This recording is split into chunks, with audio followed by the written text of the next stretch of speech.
Dobar dan svima, mi smo OPG Damjanić Babac, nalazimo se u Poljicima u zaleđu Zadra. Na našem OPG-u imamo ekološki uzgoj, proizvodnju, preradu i prodaju pekmeza prije svega, jer zapravo naše voće uzgajamo radi prerade u fantastične pekmeze koje radimo bez jednog dodatka, što je u današnje vrijeme jako bitno pošto svi pazimo na zdravu prehranu.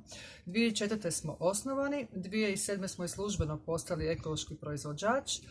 Prvi najprepoznatljiviji proizvod nam je smokva, šinjorina smokva, dakle, koju upravo radimo od smokava uzgojenih u vlastitim nasadima.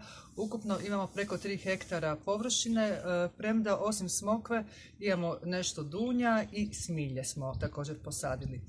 Dakle, uz šinjorinu smokvu koja je bazični proizvod, napravljen od svježe ubrane smokve, prerađene, odnosno ugušćene u pekmez, što je apsolutno vrh svih sličnih proizvoda. U kategoriji džemova, marmelada, ekstra džemova, jer radimo bez jednog dodatka, a nakon te smokve slijede šinjorina mandarina koju nabavljamo od kooperanta, potom šinjorina dunja iz vlastitog nasada, šinjorina šljiva iz Zadarske županije, s druge strane Velebita i šinjorina maruška iz Nadina. Naši proizvodi su nagrađivani za kvalitetu i dizajn i preporučujemo ih apsolutno svima koji paze na zdravlje, maloj djeci, dijabetičarima. Savršeni su sastojak svakog smutija, svakog slanog, slatkog jela ili pak pića.